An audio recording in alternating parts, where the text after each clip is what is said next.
我叫蔣衛國，今年70歲啦。喺街坊鄰居眼入面，我係一個貨真價實嘅模範爺爺，活成咗所有退休老人都羨慕嘅樣子。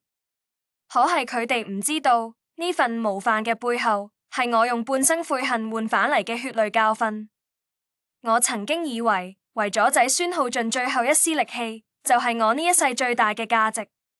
直到嗰日，我企喺空無一人嘅屋企入面，攞住一張冰冷嘅診斷書，先至幡然醒悟。原來我拼盡全力奔跑嘅賽道，由一開始就錯咗方向。我贏咗全世界嘅讚譽，卻獨獨整丟咗嗰個陪我行咗50年嘅老伴。呢個道理，我用70年先至明，代價係撕心裂肺。清晨5點，天都未亮透，窗外只有幾聲零星嘅鳥叫。我準時睜開眼，冇一絲賴床嘅念頭。呢個已經係我雷打唔動嘅生物鐘，比廠入面嘅打卡機仲準。旁邊張床上，老伴陳淑芬仲喺度瞓，呼吸好輕。我冇多望佢，手腳咁着好衫，開始咗新一日嘅戰鬥。洗米、煲粥、熱牛奶、煎2隻滋住油花嘅荷包蛋，再配幾樣爽口嘅小鹹菜。6點半，個仔蔣圖同兒媳林慧嘅房門開咗。爸，又起咁早？蔣圖打住呵欠，一臉未瞓醒嘅樣。我把筷子擺好，頭都冇抬咁話：快啲洗漱，食完飯送小軍返學，唔好遲到。小軍係我孫仔，今年讀初2，正係關鍵時候。孫女小雅讀緊小學3年級，比佢哥輕鬆啲，但都唔可以怠慢。林慧由衛生間出嚟，面上掛住職業化嘅微笑。爸，辛苦你啦，每日都準備咁豐盛。我心入面其實好得意，嘴上卻話辛苦咩啊？我閒住都係閒住，你哋返工忙，顧唔到屋企。呢就係我嘅價值，我一直都咁堅信。我退休前係國營大廠嘅車間主任，管住上百號人，講一就一。退休之後，個仔一家需要人手湊細路，我二話不說就同我家老太婆由舊樓搬咗過嚟。我將湊孫仔孫女當成咗一項新嘅、更加重要嘅工作任務。我成日掛喺口邊嘅口頭禪係：你哋安心搞事業，屋企有我。早餐台上，我叮住小軍：尋日叫你背嗰首古詩，識咗未？小軍低頭食粥，含含糊糊咁咗一聲。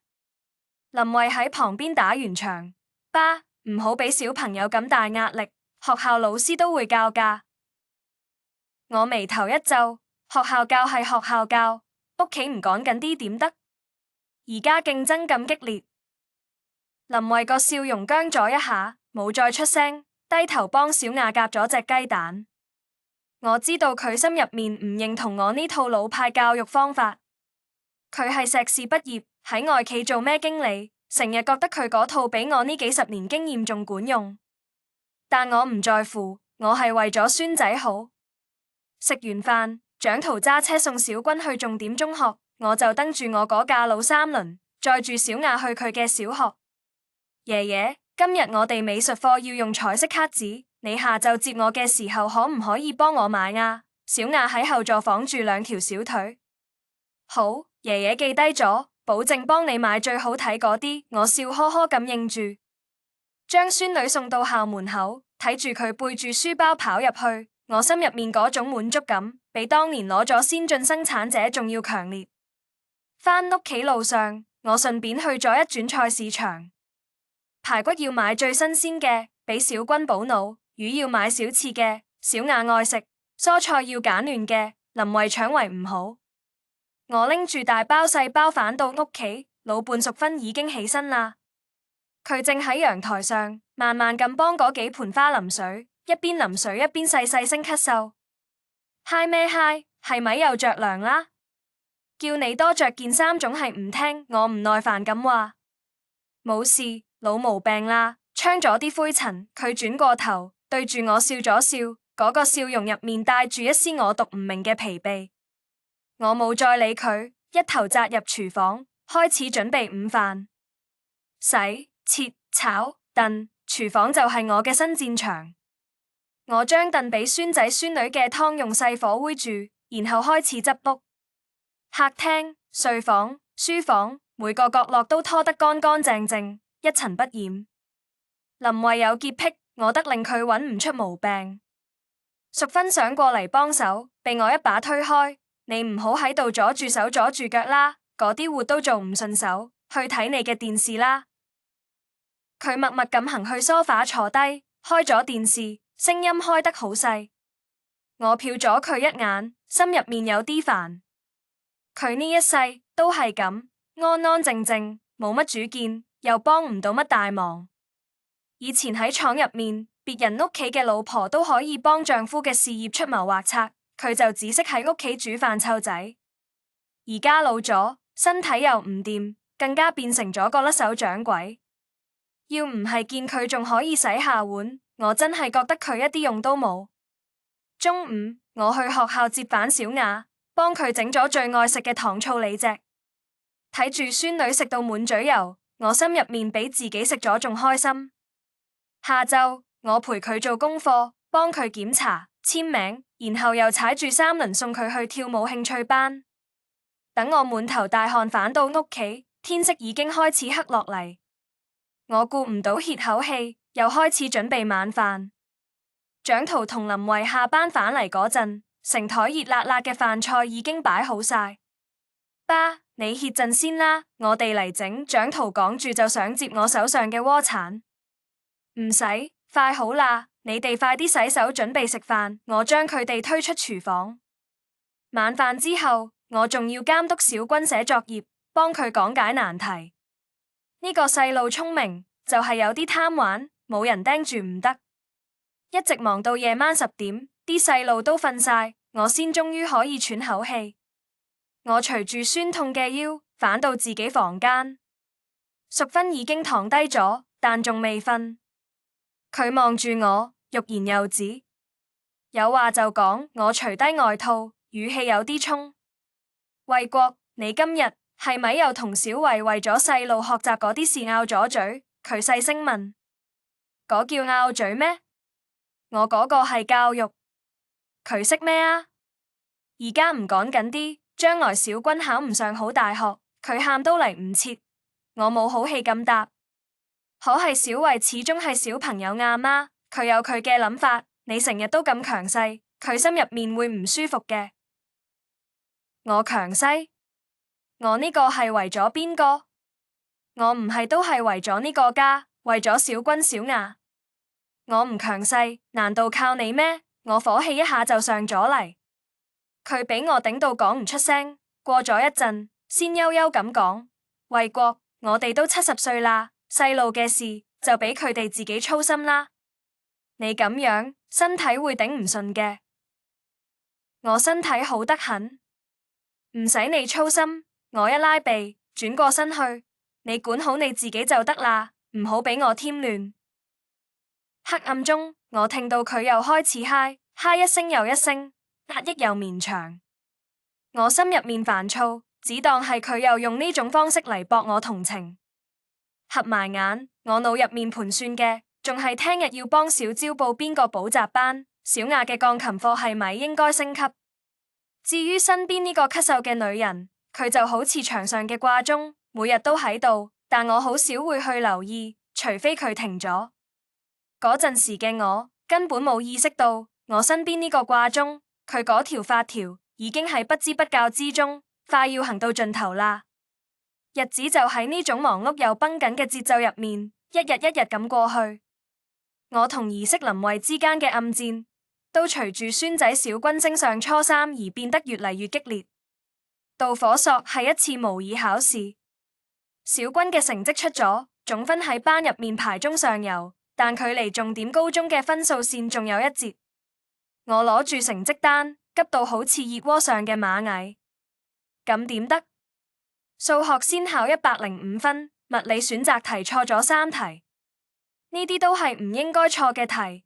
我把試卷拍喺台上，林慧正喺度幫小雅削蘋果，聞言抬頭話：爸，小軍今次已經進步咗5名啦，我哋唔可以淨係睇分數，要睇佢嘅努力同進步。進步？離中考就剩半年，呢啲進步有咩用？而家係逆水行舟，不進則退，我痛心疾首。我已經問過小軍嘅老師啦，老師話按佢而家呢個勢頭，只要穩住心態，考上重點高中希望仲係好大嘅。林慧耐心咁解釋，希望好大，咁即係仲有希望唔大嘅可能，唔可以將寶壓喺希望上。我斬釘截鐵咁話，我打聽好咗，市入面有個退休老教師，自己開咗個補習班，押題特別準。我聽日就帶小軍去報名。爸，林慧聲調高咗少少，我唔同意。我拎住咗，呢係佢第一次咁明確咁反對我。小軍而家學習壓力已經好大，每日功課都要做到11點。你再幫佢加課，細路休息唔夠，上堂冇精神，效果只會適得其反。嗰係佢學習效率低，時間逼一逼總係有嘅。我當年喺廠入面搞技術公關，3日3夜冇合眼，唔都係撐過禮。我用自己嘅經歷嚟反駁佢。時代唔同啦，爸。科學嘅教育方式講究勞日結合。林慧企起身，表情嚴肅，而且小軍自己嘅意願都好重要。佢唔想去補習班，佢覺得跟住學校老師嘅節奏就幾好。佢一個細路識咩？佢嗰個係貪玩。我氣到吹鬚碌眼。呢個家到底係我話事定係你話事？喺細路教育問題上，我同蔣濤先至係第一負責人。林慧毫不退讓。爸，我哋好感激你為呢個家嘅付出，但呢個唔代表你可以完全取代我哋做父母嘅責任同權利。呢句話好似一根刺，狠狠咁扎入我心入面。咩叫取代？我辛辛苦苦，到頭來反而變咗散權奪位。好，我連講3個好字，氣到全身發抖。林慧，你而家係翅膀硬咗，覺得我呢個老頭子礙眼啦係咪？我話俾你知，只要我仲喺呢個家一日，小軍嘅學習我就要管。爸，你唔好激動。個仔蔣濤聽到聲，由書房行出嚟，想幫手打圓場。你俾我收聲。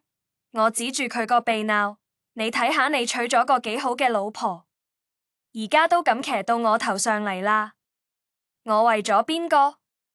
我唔係都係為咗你個仔。蔣濤一臉為難，望下我，又望下林慧，一句說話都講唔出。屋企嘅氣氛跌到冰點。嗰晚邊個都冇食好飯，我將自己關喺房入面生悶氣。淑芬端咗一杯熱茶入嚟，輕輕放到我手邊。衛國，唔好嬲啦，嬲壞身子唔值得。佢柔聲勸道。你識乜嘢？我將心入面嗰團火全部撒喺佢身上。你睇下林慧嗰個樣，我做咁多係為咗邊個？咪就係為咗小軍前途咯。佢倒好，仲同我講起科學教育添。要唔係我當年一啖屎一啖尿咁將蔣濤拉扯大，供佢上大學，佢今日有咁嘅日子咩？有得娶到咁個有科學嘅媳婦咩？我講到口乾舌燥，端起茶杯一飲而盡。淑芬沉默咗好耐，先至開口道：衛國，小維講嘅其實都有道理。啲仔女大咗，開始有自己諗法啦。我哋老咗，該放手嗰陣就真係要放手。放手？我好似俾人踩中尾巴嘅貓咁彈起身。我放手咗，邊個管？指望你咩？你連小雅一題數學都輔導唔到。呢個家如果唔係我頂住，早就散咗啦。我啲說話好重，重到好似刀咁。淑芬個臉一下子白晒，嘴唇抖住，想講啲乜，最後都只係化成一聲悠長嘅嘆息。佢又開始嗨，仲嗨得比平時犀利，弓住身，嗨到成塊面都紅晒。嗨，日日嗨。煩唔煩？我厭惡地皺起眉，有病就去睇，唔好喺我面前扮可憐。佢止住咳嗽，抬起頭，眼睛入面蒙住一層水汽。衛國，我聽日想去醫院睇睇。去啦去啦，叫蔣圖帶你去，唔好乜都指望我仲要盯住小軍學習呢。我揮揮手，好似打發一個乞兒咁。佢冇再出聲，默默退出咗房間。嗰晚，我因為同林慧嘅爭執而輾轉反側，成個腦都係點樣扳回一局，等孫仔乖乖去上補習班。我完全冇留意到，淑芬喺隔離床上，幾乎嗨咗成晚。佢每一次咳嗽都好似一封告急嘅信，但我卻當佢係無關痛癢嘅廢紙，隨手就扔咗入垃圾桶。我以為呢啲只係家庭入面啲小摩擦，係兩代人教育觀念嘅碰撞。我堅信我係啱嘅，我係呢個家嘅頂梁柱，我嘅付出總有一日會俾人理解。然而，命運卻用最殘酷嘅方式，俾我上咗最深刻嘅一課。佢話我知，當我將全部精力都投入到一場我本來唔應該係主角嘅戰爭入面時，我生命中最重要嘅陣地已經靜悄悄失守咗。同儀式冷戰，令屋企嘅氣氛變得異常壓抑。我依然我行我素，每朝5點起身，準備全家嘅早餐。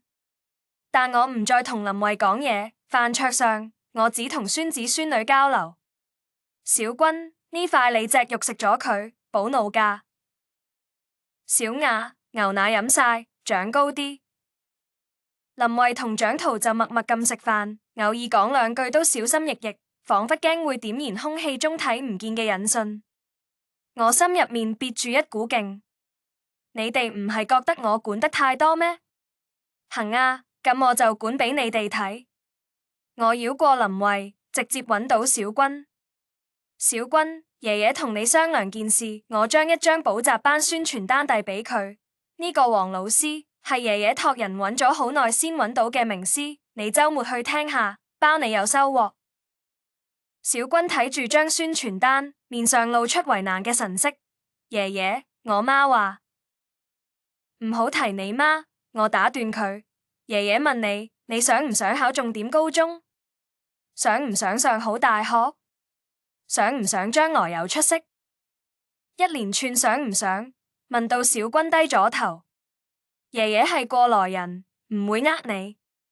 你而家辛苦啲，係為咗將來甜。聽爺爺嘅，冇錯，我用不容置疑嘅口氣講。最後，小軍都係點咗點頭。我贏咗。我喺同林慧呢場角力入面，攞到咗階段性嘅勝利。我心入面有種報復式嘅快感。我好似喺向佢宣告，睇下，喺呢個家入面，我蔣衛國講嘅話，始終都係最有分量。我得意洋洋，卻冇留意到蔣圖望住我嗰個眼神入面，多咗一絲無奈同疏遠。亦都冇留意到林慧喺陽台打電話嗰陣，聲音入面帶住哭腔。更加冇留意到老伴淑芬變得愈來愈沉默，愈來愈冇存在感。佢去醫院檢查嗰件事，我根本就忘咗問。佢似乎都冇再提，只係每日默默做啲力所能及嘅家務，面色比以前更差，咳嗽聲亦愈來愈密。只係佢總係避住我，喺廚房、喺洗手間，細細聲咁嗨。有一次，我夜晚起身去廁所，路過客廳，見到佢一個人坐喺黑暗入面，肩膀一抽一抽咁。大半夜唔瞓覺，坐喺度做乜？我冇好氣咁問。佢嚇咗一跳，慌忙抹咗抹塊面。冇乜嘢，瞓唔着，起身飲啖水。我借住月光，見到佢眼角晶晶亮，明顯係喊過。喊乜嘢？我又未死，我心入面煩躁，講出口嘅說話都刻薄。我覺得佢就係閒得慌，唔似我，每日都有做唔完嘅正經事。衛國，佢忽然開口，聲音沙啞。我哋搬返去老房子住，好唔好？我拎住咗，返老房子？你癲咗？返去之後邊個管小軍小雅？佢哋有爸爸媽媽。佢低住頭，聲音好輕，卻異常清晰。我哋唔應該喺呢度啦。胡說八道！我斷然拒絕。蔣圖同林慧工作咁忙，佢哋點管得切？小君就快中考，我一走，佢成績肯定下滑。你呢個老太婆，安生日子過夠咗係咪？非要折騰？我只係覺得我哋打擾到佢哋啦。打擾？我為佢哋做牛做馬，你話我打擾佢哋？陳淑芬，你係咪老糊塗咗？我覺得自己俾人深深冒犯咗。我為咗呢個家嘔心瀝血，佢卻喺背後插我一刀，仲想做逃兵。你唔好再胡思亂諗啦。呢個家冇咗我唔得。我丟低呢句說話，轉身返咗入房。我冇見到我身後淑芬嘅身體喺黑暗中蜷縮得更緊。佢嘅提議俾我當成咗無理取鬧。我完全冇諗過點解佢會突然想離開呢個佢都付出咗一生嘅家。我沉醉喺自己救世主嘅角色入面，無法自拔。我策劃緊一場更大嘅奉獻，去證明我對呢個家嘅絕對價值。我嘅計劃係將我哋僅有嗰套老房子賣咗。嗰套房子地段唔錯，雖然舊咗啲，但都可以賣到100幾十萬。我想用呢筆錢幫蔣圖佢哋換一套大啲嘅學區房，等小君將來上重點高中都近啲。咁一來，小君返學方便，我哋住得都寬敞，林慧就再冇藉口講我乜嘢啦。呢個係幾咁完美嘅計劃。我為自己嘅深謀遠慮感到自豪。我甚至已經諗到，當我喺家庭會議上宣布呢個決定嗰陣，蔣圖同林慧會有幾感激涕零。佢哋會明白我蔣緯國為咗呢個家真係掏心掏肺，連老本都攞晒出嚟。我決定喺周末嘅家庭聚餐上正式公布我嘅宏偉藍圖。為咗營造氣氛，我仲特登去老字號買咗幾樣佢哋中意食嘅熟食。淑芬見我忙前忙後，問我今日係乜嘢好日子？梗係好日子啦！我神秘咁笑咗笑，陣間你就知。佢冇再追問，只係默默幫我擺好碗筷，然後又習慣性咁嗨咗幾聲。我當時滿心歡喜，完全冇將佢嘅咳嗽放喺心上。我以為我就快用我嘅終極犧牲，徹底鞏固我喺呢個家嘅核心地位。我以為呢將會係一個全新嘅開始，可我萬萬冇諗到，呢餐飯竟然成為我哋呢個家分崩離析嘅開始。周末嘅晚上，一台菜熱氣騰騰，我特登開咗一支蔣圖孝敬我嘅好酒，幫自己斟滿一杯。今日將大家叫埋一齊，係有一件大喜事要宣布。我清一清喉嚨，中氣十足咁開口。所有人嘅目光都集中到我身上，小君同小雅都好奇咁望住我。我享受住呢種萬眾矚目嘅感覺，停咗一陣，先至拋出我嘅重磅炸彈。我決定將我哋嘅老房子賣咗。話音一落，飯桌上即刻安靜晒。蔣圖同林慧臉上嘅表情唔係我預想中嗰種驚喜，而係錯愕。爸，你講乜嘢？蔣圖結結巴巴咁問。我話將老房子賣咗。我加重語氣，驚佢哋聽唔清。嗰間屋地段好，應該可以賣個好價錢。我盤算過啦，賣樓啲錢加埋你哋嘅積蓄，夠喺市一中附近買個大3房價啦。我望住佢哋，等緊佢哋歡呼同擁抱。咁一來，小君將來上高中，行路返學就得，每日仲可以多瞓1個鐘頭。林慧，你唔係成日話屋企細，啲嘢冇地方放咩？換間大屋，問題咪全部解決晒咯。我補充道，覺得自己考慮得無微不至。然而，迎接我嘅依然係沉默，一種令人窒息嘅沉默。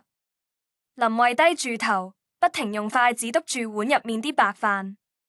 蔣圖個面色變幻不定，嘴唇動咗動，卻冇發出聲。連一向最聽我話嘅淑芬都只係呆呆咁望住我，眼神入面充滿震驚。你哋點解唔出聲？我心入面嗰份得意慢慢冷卻，升起一絲不祥嘅預感。終於，林慧抬起頭，佢嘅聲音好輕，卻帶住一種不容置疑嘅堅定。爸，我哋唔可以要你嘅屋。乜嘢？我懷疑自己聽錯。呢間屋係你同媽一生嘅心血，亦都係你哋唯一嘅保障。我哋唔可以要。林慧一字一句咁講。蔣圖都跟住開口：係啊，爸，你嘅心意我哋領咗。不過買樓呢件事，我哋自己有計劃，你唔使為我哋操心。你哋有計劃？你哋有咩計劃？就憑你哋嗰份人工，後年馬月先買得起學區房。我啲火氣噌一下就上晒嚟。我覺得我嘅好心俾人當咗勞肝肺，我嘅尊嚴俾人狠狠踩喺腳底。我係為咗邊個？我唔係為咗小軍，為咗呢個家。你哋係乜嘢態度？我質問道。爸，我哋知你係為我哋好。林慧深吸一口氣，似乎已經下定決心。但係小軍嘅人生應該由佢自己同我哋嚟負責。我哋唔可以再咁無休止咁攞你嘅付出。攞？乜嘢叫攞？我願意俾，我樂意，我幾乎係摳出嚟。爸，呢個已經唔係錢嘅問題啦。林慧眼圈紅咗。你為呢個家付出太多，多到令我哋全部都喘唔過氣。你管住啲仔女嘅學習，管住我哋嘅生活，而家仲要賣掉自己嘅屋去規劃我哋嘅未來。爸，我哋係成年人，我哋想過自己嘅生活。你嘅意思係我阻住咗你哋？我死死盯住佢。林慧冇回答，但佢嘅沉默就係最響亮嘅回答。好，好，我明白啦。我氣到成身發抖，指住蔣圖。你呢？你都係咁諗嘅？你都覺得你老豆我係個累贅咩？蔣圖痛苦咁閉埋咗眼。爸，你唔好咁講。唔係想你同馬輕鬆啲，安享晚年，而唔係將所有精力都好喺我哋身上。安享晚年？我最大嘅樂趣就係睇住你哋好，睇住孫仔孫女有出息。而家你哋連我呢啲樂趣都要剝奪埋。我嘅聲音沙啞，悶悶都係被背叛嘅憤怒同委屈。我覺得成個世界都塌晒。我全心全意為之付出嘅家庭，竟然將我嘅奉獻當成負擔。我最引以為傲嘅價值喺佢哋眼中一文不值。我睇你哋就係嫌我老咗，冇用咗。尤其係你，林慧。自從你入咗呢個家門，就冇安分過。係你挑撥我哋父子關係，我將所有怨氣都發洩喺人媳身上。爸，你點可以咁講小慧？蔣圖終於忍唔住啦。我講錯咗咩？如果唔係佢，你佢咁同我講話？夠啦！一聲虛弱但決絕嘅喊聲打斷咗呢場越演越烈嘅爭吵。係淑芬，佢站咗起身，面色蒼白如紙，身體搖搖欲墜。都唔好吵啦！佢話未講完，突然劇烈咁嗨起來。今次比以往任何一次都嚟得猛烈。佢嗨到撕心裂肺，成個人都蜷縮成一團，仿佛想將五臟六腑都嗨出來。嗨！馬淑芬，我哋都俾嚇親啦！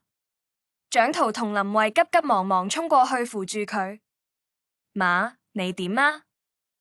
我呆咗喺原地，望住佢痛苦嘅樣，心入面一瞬間竟然閃過一個荒唐嘅念頭，佢又係用呢招嚟博取同情，嚟中斷我嘅正義審判。扮咩扮？飲啖水抖下就得啦！我冷冷咁講。然而下一秒，我臉上嘅冷漠就僵住咗。我見到淑芬捂住嘴嘅指縫入面滲出咗一絲閃公式嘅血跡，嗰抹公式喺燈光之下刺眼到好似地獄嘅火焰。血！馬吐血啦！林慧尖叫一聲，蔣圖脹臉瞬間冇晒血色。快叫救護車！唔使，我開車去醫院。快！成個家一瞬間亂成一團，我僵喺原地，腦海一片空白。血？點潰？點佢係血？唔就係咳嗽咩？點佢揩出血？蔣圖抱起已經快要昏迷嘅淑芬，發癲咁衝出去。林慧緊隨其後，臨走前，佢回頭望咗我一眼，嗰一眼充滿失望、憤怒，旋有一絲靈敏。我俾嗰個眼神刺到打咗個冷震，啲細路俾呢陣仗嚇到哇哇大哭。我望住空蕩蕩嘅飯桌，一片狼藉。嗰支我特登開嘅好酒，只係飲咗一啖，而家顯得無比諷刺。我一個人被留喺呢個我曾經以為由我主宰嘅家入面，客廳裏只剩低電視機仲喺度播住熱鬧嘅晚會節目，嗰啲歡聲笑語，而家聽落去，卻好似喺嘲笑我嘅愚蠢同孤寂。我突然感到一陣刺骨嘅寒冷，由腳底直衝天靈合。我雙腳一軟，癱坐喺椅子上。直到呢一刻，我滿腦子諗嘅依然係佢哋係咪喺合夥，用呢種方式逼我妥協，逼我放棄對呢個家嘅掌控。我固執咁認為呢只係一場小題大做嘅鬧劇。我冇跟去醫院，甚至帶住一絲賭氣留喺屋企，等住佢哋認錯返嚟。時間一分一秒咁過去，牆上嘅掛鐘滴答作響，敲打住我越來越慌亂嘅心。終於電話響啦，係個仔張圖。我攞起電話，已經準備好一肚子責備。然而引筒入面傳嚟嘅，卻係佢壓抑唔住、帶住哭腔嘅顫抖聲音。爸，你快啲嚟醫院，求你啦，快啲嚟！我心頭猛咁一沉，佢到底點啦？電話嗰頭係好耐好耐嘅沉默，然後係一聲絕望嘅嗚咽。醫生講係肺癌晚期。轟隆一聲，我嘅世界徹底塌晒。肺癌晚期？點可能？嗰個成日喺我背後默默咳嗽嘅女人，嗰個俾我喝斥唔好添亂嘅老伴，我眼前一黑，手上個話筒重重咁跌咗喺地下。腦海入面一片又一片響住佢朝早同我講嘅話，我哋搬返去舊屋住好唔好？嗰一刻，一個自導咗太耐嘅念頭，好似一道血色閃電，狠狠劈喺我靈魂深處。70歲先悟到嘅血淚教訓，孫仔孫女有自己爸媽，唔好為佢哋操心啦。人老咗，照顧好老伴先係正道。我唔知自己係點樣去到醫院。等我回過神嘅時候，人已經站喺急診室外面嘅走廊上，空氣入面彌漫住消毒水嘅味道，冰冷刺鼻，鑽入我每一個毛孔。蔣圖蹲喺牆角，雙臂抱住頭，肩膀不停咁抖。林慧靠喺牆上，雙眼紅腫，面上掛住未乾嘅淚痕。見到我，佢冇好似平時咁叫爸，只係別過頭去，眼神入面嘅怨罪同失望，好似一把刀剜住我嘅心。我拖住好似灌咗鉛咁重嘅雙腿，行到個仔面前。圖，你媽佢，我嘅聲音乾濕到好似沙子喺摩擦。蔣圖緩緩抬起頭，嗰雙曾經充滿朝氣嘅眼睛，而家布滿血絲，滿滿都係絕望。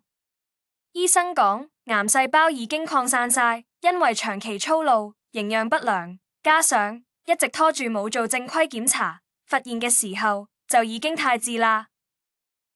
佢講嘅每一個字都好似一粒釘，狠狠釘入我心臟。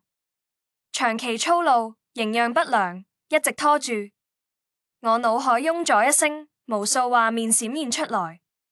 係佢喺我為了幫信子整一毒好食嘅兒喺廚房大展拳腳嘅時候，默默咁食住我哋剩低嘅殘羹冷飯。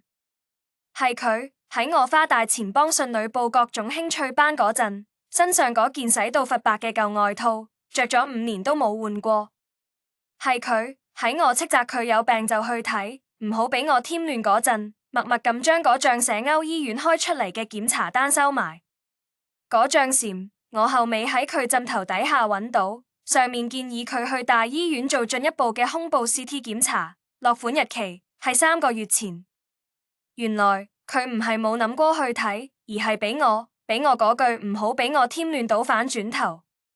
原來佢提出要搬返舊屋，唔係無理取鬧，而而係佢預感到啲咩？佢唔想拖累我哋，唔想成為我哋呢個幸福家庭嘅負擔。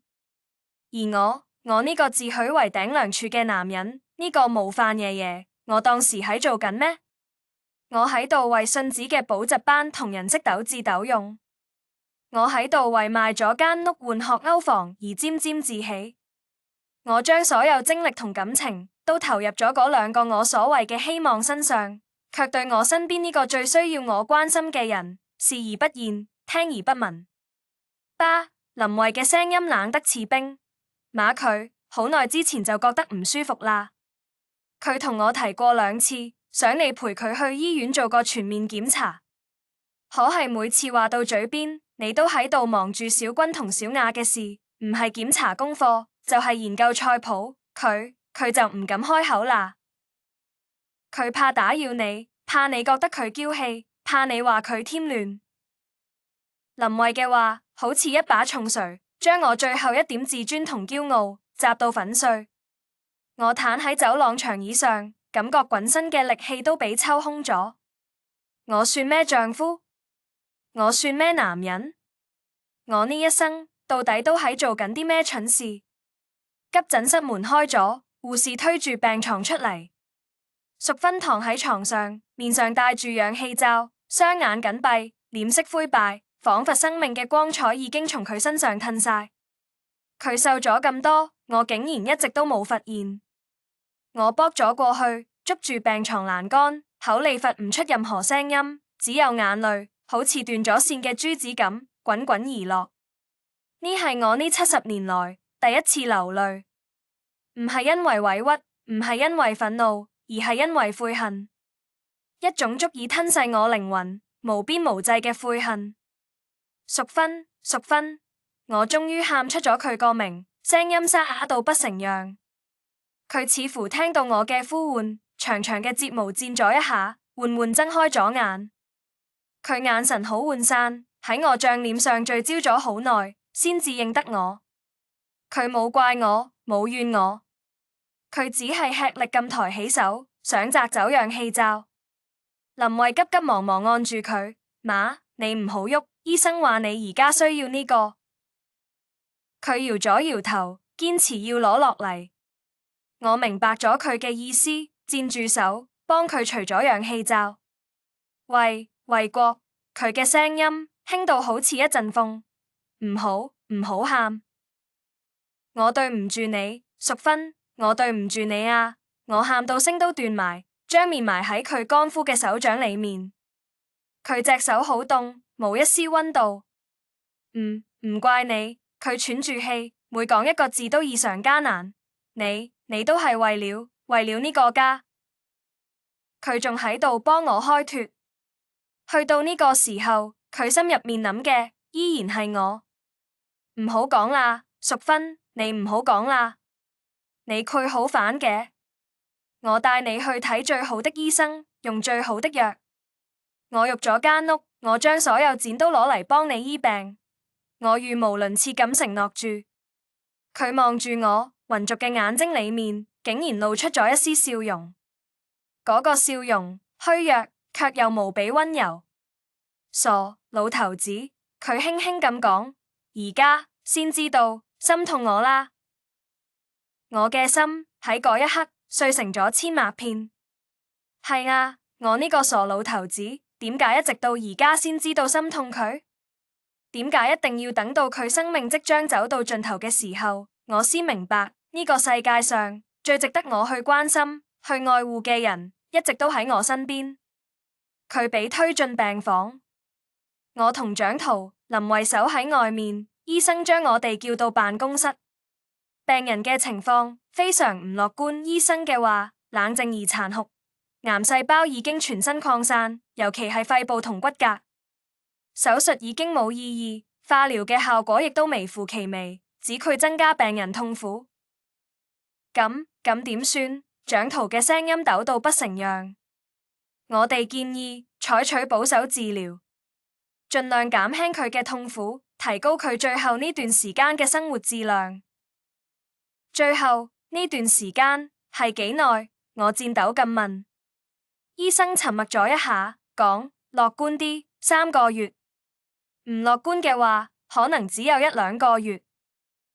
1-2個月呢個時間單位好似一把利劍，瞬間刺穿咗我胸膛。我行出醫生辦公室，感覺天旋地轉。我透過病房玻璃窗望住裏面躺住嘅淑芬，我突然意識到，我同佢之間嘅時間已經開始倒數啦。而我仲有太多話未同佢講，太多事未為佢做。我錯過咗佢嘅前半生，我唔可以再錯過佢嘅最後時光。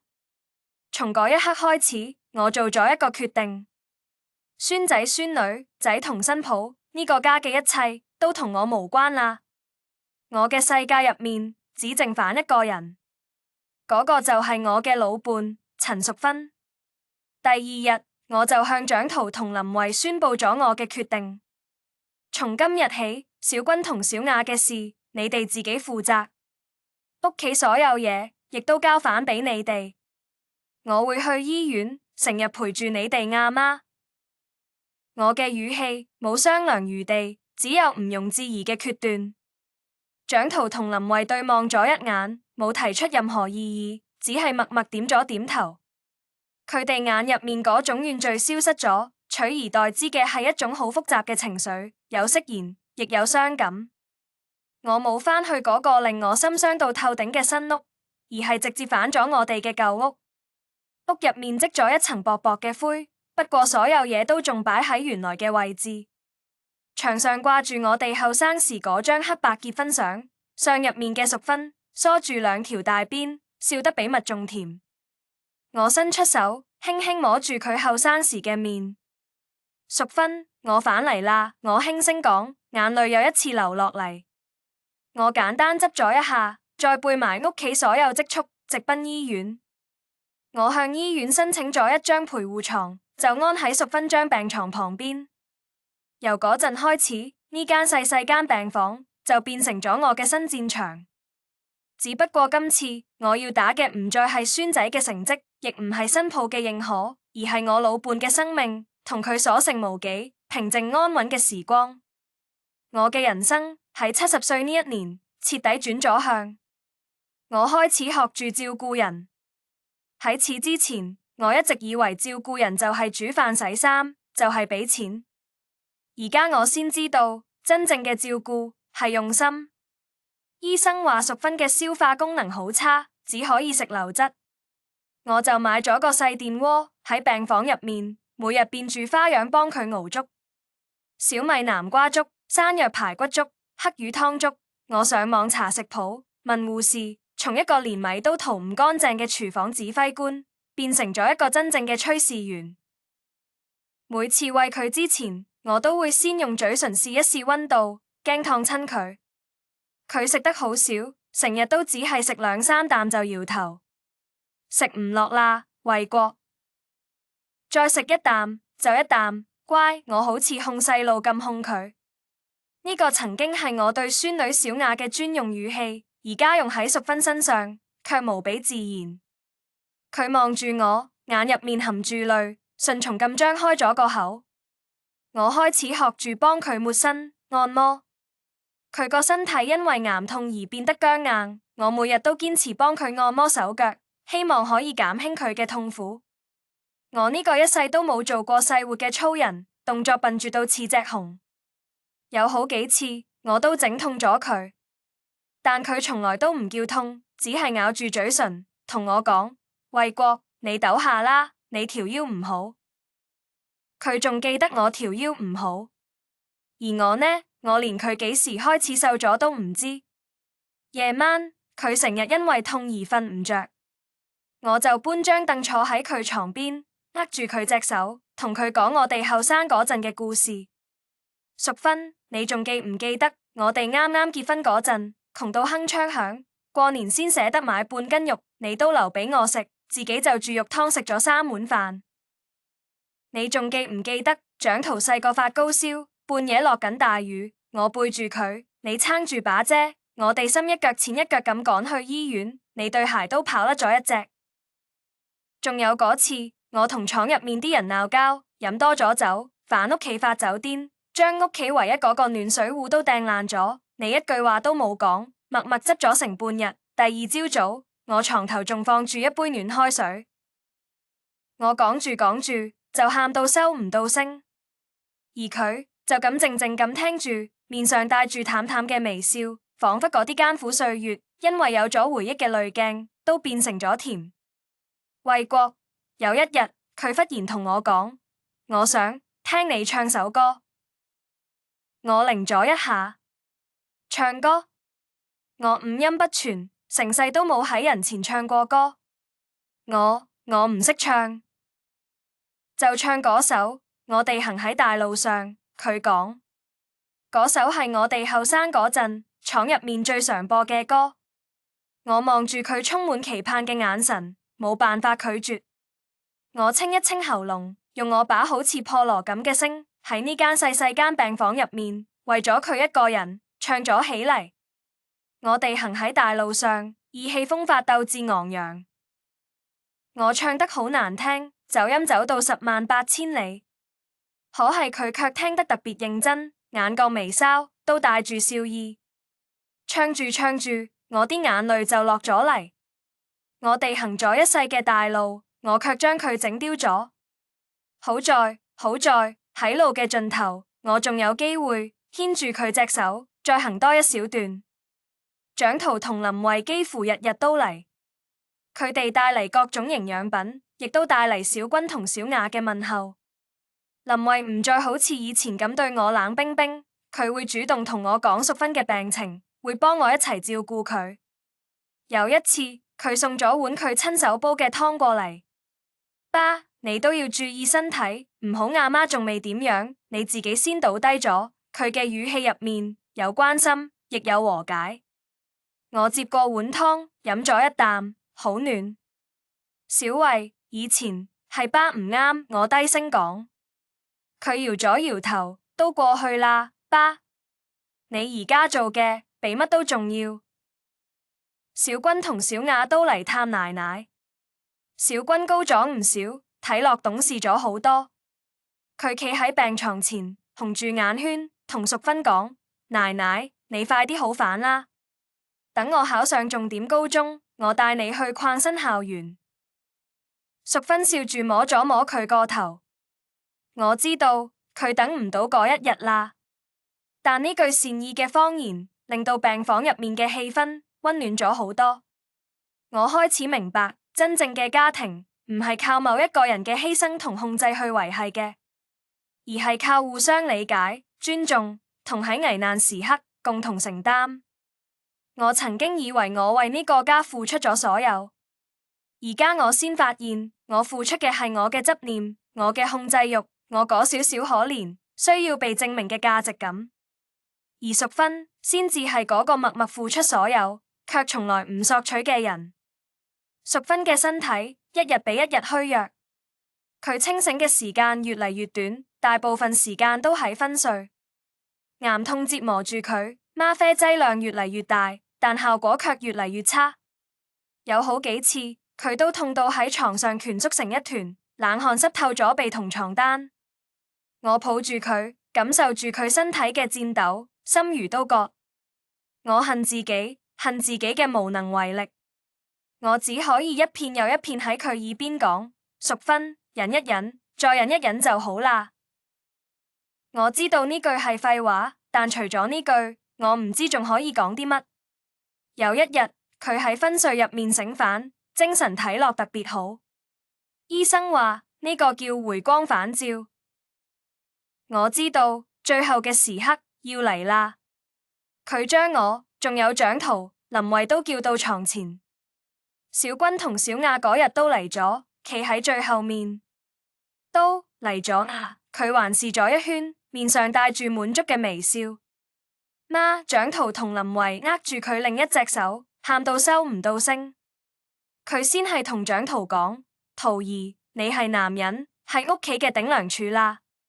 以後要多啲體諒小慧，佢唔容易。跟住佢又望向林慧：小慧，你係個好孩子。媽知道以前為過佢，令你受委屈啦。唔好怪佢佢就係個老細路。最後佢嘅目光落喺我身上，嗰目光入面有愛戀，有不捨，仲有一絲放心。為國，佢握緊咗我隻手，我呢一世嫁俾你，唔後悔。我再都忍唔住，失聲痛哭。我後悔，淑芬，我後悔啊！我後悔冇早啲對你好。你對我好好。佢搖咗搖頭，喘住氣講：只係你把心分得太多啦，以後唔好再為啲仔女操心啦。佢哋大個啦，有自己條路要行，你要好好活住，替我睇住佢哋。仲有我哋嗰套舊屋唔好賣，嗰度係我哋個家，你要守住佢。我含住淚拼命點頭，好，我都聽你嘅，我都聽你嘅。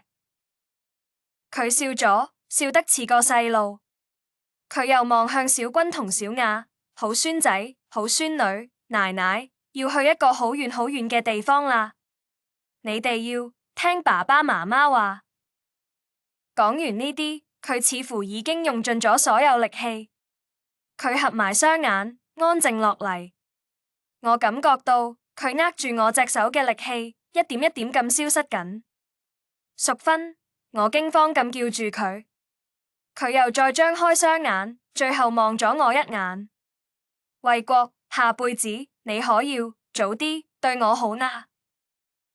呢句係佢留俾我最後一句話。跟住佢隻手就從我掌心滑落床頭嘅心電監護儀上面。嗰條跳動嘅曲線變成咗一條冰冷嘅直線，發出一聲刺耳嘅長鳴。嗰一刻，我嘅世界萬籟俱寂。我抱住佢漸漸冰冷嘅身體，冇喊，亦都冇鬧。我只係靜靜咁抱住佢，仿佛想將呢50年嘅虧欠，都喺呢最後一個擁抱入面補償返俾佢。我輸咗，我同死神呢場戰鬥輸到一敗塗地。但我亦都贏咗，因為喺呢最後3個月入面，我終於揾返我嘅淑芬。我終於明白咗乜嘢係愛，乜嘢係責任。我終於懂得咗嗰個我用70年血淚先換嚟嘅道理。淑芬嘅葬禮辦得好簡單，按照佢嘅遺願，我哋冇大鑼大鼓咁辦，只係最親嘅家人送咗佢最後一程。嗰日天好藍，就好似我哋啱啱識嗰陣咁。我親手將佢嘅骨灰盒安放喺墓地入面，墓碑上我只刻咗一行字：吾妻陳淑芬之墓，夫長為國一立。冇生卒年月，冇生平事跡，因為佢嘅一生都刻喺我心入面。葬禮結束之後，蔣濤同林慧想接我返去佢哋嗰度住。爸，你一個人住舊屋，我哋唔放心。我搖咗搖頭，拒絕咗。唔使啦，我答應咗你哋媽，要守住呢個家。我返咗我哋嘅舊屋，推開門，一切都仲係佢離開時嘅樣。陽台上啲花開得正靚，我知道嗰啲係佢留俾我嘅。我冇好似佢哋擔心咁一蹶不振。我照住淑芬講嘅，好好活住。我戒咗煙，戒咗酒。我每日早睡早起，去公園同其他老頭一齊打太極。我學識咗自己煮飯，雖然味道遠遠比唔上淑芬煮嘅，但都可以填飽個肚。我將淑芬中意嗰幾盆花打理得特別用心。每個週末，我都會去蔣濤屋企食飯。我唔再對小軍嘅成績指指點點，亦唔再干涉林慧對小雅嘅教育。我只係一個慈祥嘅爺爺，帶啲好味嘅點心俾佢哋，聽佢哋講下學校入面嘅趣事。食完飯，我就告辭返屋企，從來唔會久留。